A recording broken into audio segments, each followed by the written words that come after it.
right, good evening, everybody, and welcome to Coach's Corner West here from Wynford High School, bringing you Wynford athletes and coaches here. So we're going to have a little bit of a different format here, just going to explain things to you as we start to change things up a little bit. So this week we will be at Wynford High School, as you can see.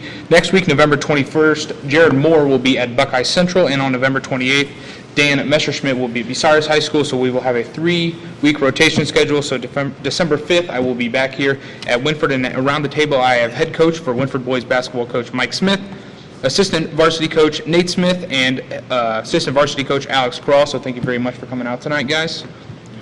So last year you come off of a record of 5-17 overall, 4-10 in the Northern 10 Conference, and you do lose a great player in Jaron Filiator, all Northern 10 player, and honorable mention, all Ohio player, bringing 15.5 points per game. So talk to me a little bit about what it's like to lose a player like Jaron as you take on a new year.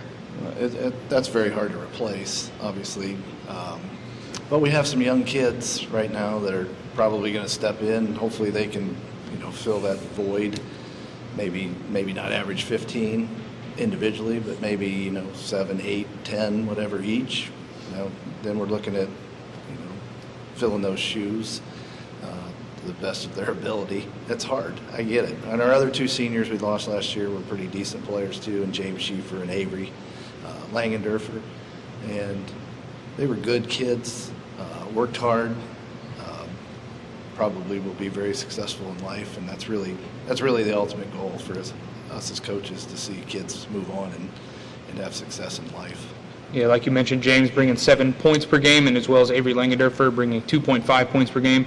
And just to look to, at the end of last year, you guys did lose to Oak Harbor 69-52 in those sectional semifinals, but at a bright spot, like you mentioned, bringing back your second leading scorer, Sam McMillan, 10.6 points per game last year, 8.4 rebounds per game, as well as 1.5 blocks per game. So you guys definitely have a lot of bright spots going on. So talk to me a little about what Sam's done and a few of those seniors you have on your team, what they've been able to do this year to try and lead the team. Well, Sam's worked extremely hard to get bigger, like not tall, but stronger, and he's widened his shoulders a lot.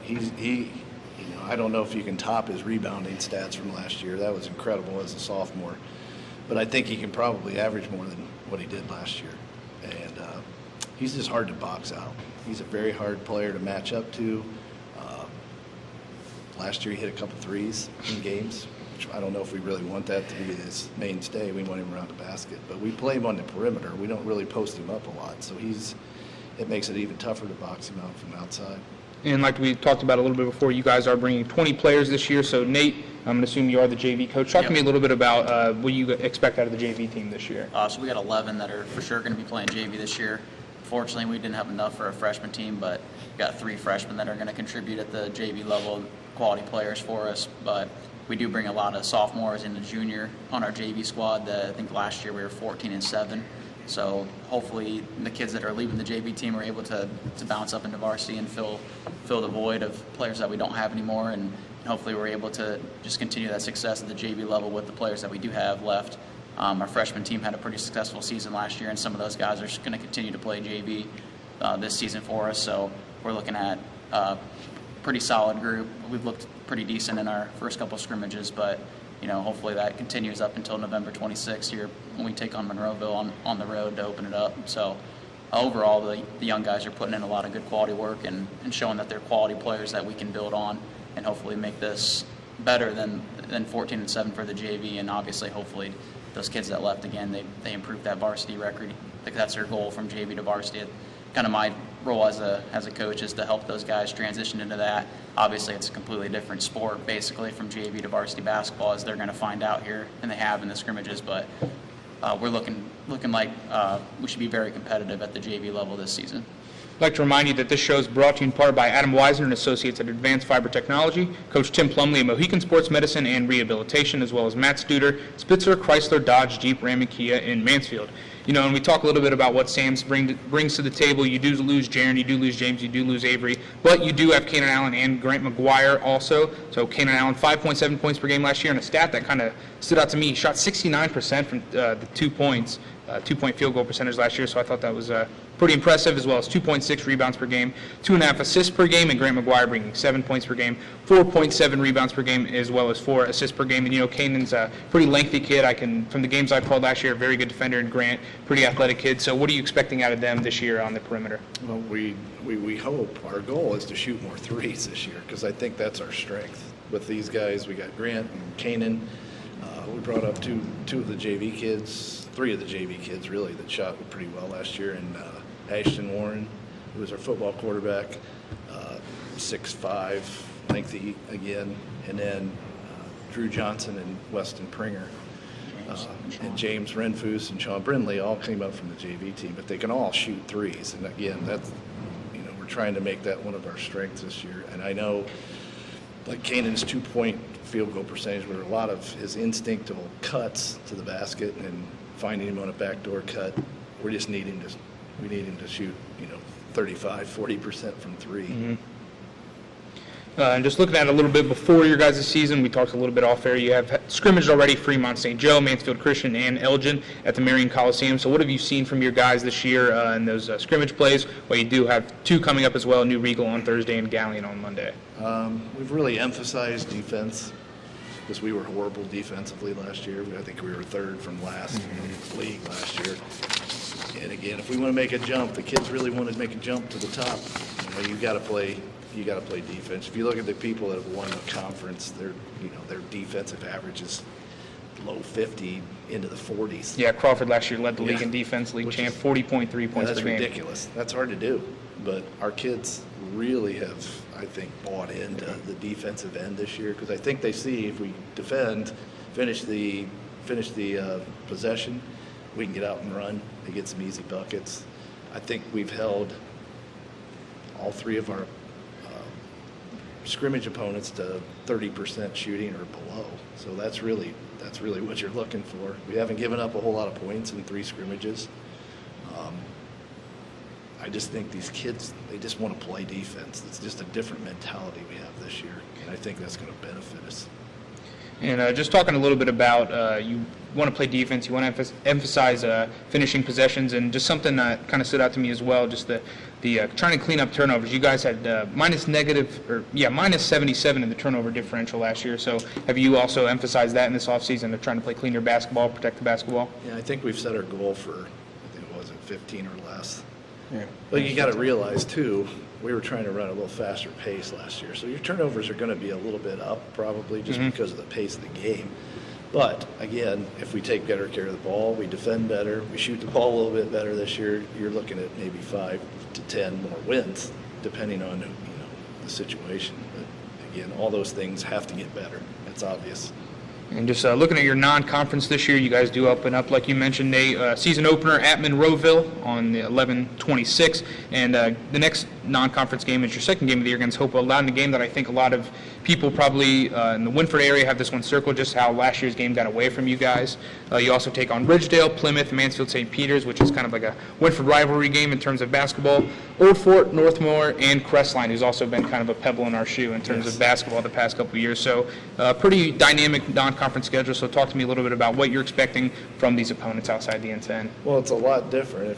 People look at our we probably had one of the hardest non-league schedules in the state of Ohio last year. We had Willard and South Central and Margaretta. Those teams were regional teams. And in Monroeville was like 19-3 last year. So we played a really good non-league schedule. Should we have? We didn't have a choice, obviously, but notice you don't hear those teams now on our non-league. We're trying to get it so that we're, at least a more competitive maybe game for us. And I guess we hope that turns the tide a little bit. We win more non-league games. Last year, I think we were 1-7 non-league games, even though we were in a couple of those non-league games. We should have beaten Monroeville. We had them down at, I think, 12 at the end of the third quarter and end up losing. Hopewell, we're up at halftime, don't score. We scored 12 points in the second half. So we played well against the better teams last year. We just couldn't. We always had a time where something went haywire, or we didn't score for a period of time, and our defense just wasn't where it needed to be last year. So I'm hoping hoping that schedule, that non-league schedule, is competitive, but yet gives us a better chance of maybe winning more of those games. Yeah, and Alex, I think it might have been your senior year. You took on Mansfield St. Peter's in the tournament, so that game probably means a lot to you as well. So yeah, just a lot of focus on that non-conference schedule, like you mentioned. A little bit more games that are probably more competitive, like you mentioned. That those Willard teams and those South Central teams are tough to play against. So just kind of rounding out the season, give me some few things you're excited about with this team you have in your hands. I really think our ceiling's high. I think we've seen a difference, maybe attitude-wise. We have kids, and I'm not saying that the 3 last year didn't love basketball. I don't know if that was their primary sport last year. The 3 of them are very good football players or baseball players. We're seeing a lot of more basketball kids now that just love to be in the gym. Our lower levels, we're going to have 2 teams, 7th grade teams this year, so our numbers Good to see. are really high. We have 32 total Wow. 8th graders and 7th graders, so I think there's 18 or 19 7th graders. So, we're starting to see, I guess as a head coach, you want to start to see maybe the tide coming back or changing a little bit with the kids' excitement about basketball. And I think we've been able to at least maybe change the culture a little bit where the kids are starting to say, hey, we want to play basketball. We want this to change. I know we're all 3 of us graduated from here. We're frustrated that Wynford's not where it should be. I'll be honest with you, I don't like where we're at. I think we're making this climb upward. I think you're going to see a huge change this year. I think our kids' attitude's been great. I think they worked hard on the off season. I really think we can put together a really, really good season this year. And just kind of looking outside at the entire league, obviously Colonel Crawford seems to be like the perennial powerhouse in the Northern 10 upper, just right behind them, if not in first as well. So talk to me a little bit about what you think, how the league's going to shake down, how you think this team's going to finish there, you're going to finish here. Just a few thoughts on that. It's very hard to predict our league. Every night you got to bring it or you're going to get beat. We know that last year. Bucyrus comes in here and beats us. We go to Bucyrus, beat them. We go to Crawford after losing Bucyrus, and we're right there with Crawford after 3 quarters. So you just never know. Crawford, until somebody beats them, obviously they're probably the favorites. I know Cary has a lot of kids coming back that are really good basketball players. But Always athletic. Mohawk has a ton of kids coming back. Upper should be good. They lost a couple kids that aren't playing this year, but that doesn't mean that they're not going to be good. They play hard. They play really good defense. Seneca East should be improved this year. Buckeye Bucyrus, I guess it's to be seen how they're going to improve. But again, it doesn't matter who you're playing in this league. You gotta play hard every night because you're playing each other twice. And it's a tough league. I'd like to remind you this show is brought to you by Rob Luss at Edgefield Animal Clinic in Marion, Matt Ramsey, John Ziegler, Drew Young, Frank Heinlein and Associates at Bucyrus Blades, Roger Brown at Winks Lock and Safe, Lee Plymouth at the Plymouth Insurance Group, Bucyrus and Galleon, Hannah Newton at Wendy's, Bucyrus and Upper Sandusky, and North Central State College, Mansfield, and the Crawford Success Center in Bucyrus. So kind of looking at your offensive scheme this year as well as probably foreshadowing your defensive scheme a little bit, you guys do have a massive amount of high down low, I think. Between Sam McMillan and KJ Katalik, while he is young, I'm sure he's probably going to be in the rotation a little bit.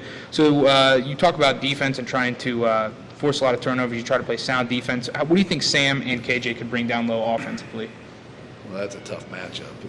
I don't know how much KJ's going to play right away, but he has been better. He's been really good in the preseason. I've seen a lot of improvement in him. I like our length everywhere. Even our guards have, big, long, very quick, athletic. We've been doing a little bit more pressure defense, some 3-quarter, half-court stuff that's caused teams some problems. We just have to learn how to defend better. If we defend, and I think we have shown this, individually we have to be able to stop somebody. But more importantly, if my guy gets beat, I have to have somebody there from my team to help me. And I've started to see that progression, I guess. We got a lot of different combinations we can go. We can go a little bigger, we can go a little smaller. It just depends on, I guess, the opponent that we're playing. Offensively, I'd like to use our quickness, right? Get up and down the floor like we did. I think people saw a difference last year in how the pace of the game was from 3 or 4 previous years, and I think that was a benefit for us. We just got to be able to shoot the basketball. Again, these kids are smart. They know basketball. They have good basketball IQs, which makes it easier. It's been a lot easier for me than these guys. I know they could tell you the same thing. Year two is much easier because these kids all knew what we wanted. Yep. Their expectations, they've already known their expectations. We know the kids better, and we haven't had to spend hours trying to implement things. They've already know it. We call out something, whether it be a drill or a set play or whatever, and they know exactly what we're doing. So that's been a benefit for us. Yeah, I just want to talk a little bit about something you said that kind of stuck out with me about how Wynford's not where it wants to be. You look at I would say probably the past decade of Wynford basketball. There's 4 coaches in 4 years. Coach Moore came back. Coach before that, you had Coach Ayersman and you had Coach Sheldon, 2 storied Wynford coaches, and now we kind of have a little bit of inconsistency. So what have you done, not on the court, but you're a teacher here, you're involved in the community, you're a Wynford grad, so you have a lot of basketball experience here in this building. So what have you done a little bit off the court to try and get more kids into the gym, trying to get kids enjoying basketball more as a whole? I think it's just our approach. We're very positive with the kids. We have a dumb thing that we do every night that when they leave, they have to either fist bump us or high five us, and we're always saying goodbye to each other. Just trying to do things as a team off the court, whether it be going to a junior high game together or going to the girls' games and making sure we're doing that stuff. Just making sure we're doing things for Wynford. It doesn't necessarily be individualized. We're just trying to I want everybody to be good. We want the football team to go 10-0. Right. You want the baseball team to repeat this year as N10 champs. We want the girls' basketball team to win. We need everybody to be on the same page, and I don't know if that's always been the case for the last few years. It's been kind of divided amongst the sports, and again, we got to bring that back. I know these guys would feel the same way because that's how they grew up. I don't know. It's just been a community thing. We're just trying to bring the community back in and enjoy basketball. And just talking a little bit about something I think is pretty interesting with your guys' coaching dynamic. Obviously, you were father and son. Your brother was on the coaching staff this year. You saw that on the football team with Gabe and Steve Hilbert. So you both can comment on this, or you can comment with coaching with Josh. What has it meant to be able to coach with your son or your brother or your dad? What's that meant for you guys? Well, Nate and I are familiar with, at the golf course, working together for, 5 or 6 years now, and it's a blessing to me because you're constantly familiar with each other, and, you create that relationship that, day in and day out you're together. And I think that's also the culture that we try to, build with our team is encourage each other to go support each other. And, like Coach Smith said, go to a junior high game, go to, a bowling match, or go to a baseball game or something like that. And I think that, that translates not only for us but to the kids. And that's just, that's my opinion, but I'm sure these guys feel the same way because, they're another family to us, and just like the kids are, you got to be together, and if you're going to win, you're going to win together, and when you lose, you're going to lose together, but you can learn from that. So, I really enjoyed it, and, being with Josh too, and seeing what he did on the court as a player, that's also been a blessing for me too. But no, I love coaching with these guys, and it's been awesome. So. Mine's a different dynamic because I'm the old guy here. These guys are half my age, so I had him in class. Right. I was his teacher. He's my son, but I was also his teacher. It's just been I never thought this would happen. And coach with these guys. To comment off that too, and he first got the job. I never would have thought, my 8th grade science teacher, I would have been coaching with him. Right. So it is a funny dynamic to see. So. But I don't look at it that way. No, right, exactly, right. So, how you think. Oh, it's like basically a dream being able to. Alex is essentially my brother, but not blood related. But being able to coach with your dad. Yeah, you're gonna have a day or so here and there where you argue about something. We do. We're our fair share of that, but the next minute, next play, we're right out. We got each other's back no matter what, and that's probably the best part is we know each other's habits, how we like to do things, what we're thinking. You can read each other's minds a lot easier. There wasn't an accumulation period. trying to figure out like what roles we needed to have, and we're all equal. Coach Smith does I mean, it's easy for me to say because my dad, but he does an amazing job of letting us have a role and letting the assistants feel like they're not a step down. We're all equal, and everybody's opinion, even the players. The players' opinion matters. It's not Coach Smith's. It's not his. He always says, "This is to the players. This is your team. We want you guys to be able to make decisions. We want you guys to be able to take accountability for things. We're not the dictators here. You have a say in everything we do. Obviously, there's going to be somebody that's like the head of the ship, and that he does a good job when he needs to of that. But again, it's a blessing to be able to coach with basically your family now. No matter what, the good outweighs the bad in that situation. You might argue once or twice a day, but anybody can relate to that. You're going to fight with your brother or sister every once in a while, but it's just. Well, I don't want these guys to be yes. Yeah. They need to have their say.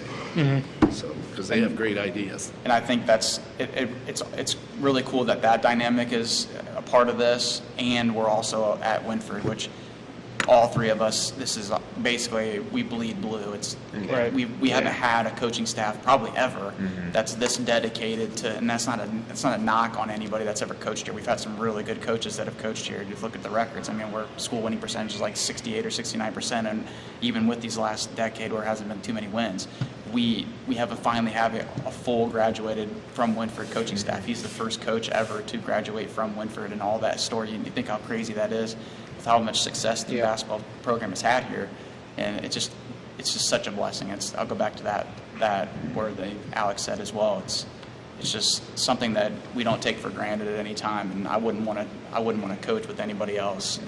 But even with our junior high coaches, those guys are our family as well, and that's what we want our players to feel. Right. All right, while we try to wrap this up here, I'd like to remind you the show is brought to you by Tabitha Smith and Associates at Waycraft Industries, Rod Seiger and Associates at Pizza Hut, Bucyrus and Gallion, provider for Coach's Corner West, the Burkhardt family at Burkhardt Farm Sales, your Case IH dealer on Manette, New Winchester Road, Blythe Friedley and Todd McDougall at Friedley and Company Insurance in New Washington, Ted Coder at Monarch Body Shop in New Washington, and the Ohio State University at Marion, a Big Ten education close to home. Well, I certainly appreciate you guys coming out tonight. It's been great sitting down talking to you guys. I'm really excited for the season ahead, and go Royals. Thank you. Thank you. Just another reminder, too, so with the Coach's Corner East format, we will be going to 3 separate schools, Crestline, Gallion, and Colonel Crawford. So on Wednesday, November 16th, Mike is going to be at Crestline. On Wednesday, November 23rd, Mike's going to be at Gallion. And for the final show in November, Mike is going to be at Colonel Crawford on November 30th. I would like to thank John Kreider, my engineer tonight. I'd like to thank Eric Holman, the AD here at Wynford. I'd like to thank head coach Mike Smith, varsity assistant Nate Smith, and varsity assistant Alex Craw for coming down and sitting and talking to me tonight. I'd like to thank my parents, Chris and Sarah, to my brother Corey, and to all of you for tuning in tonight. Be safe and have a good night, everybody.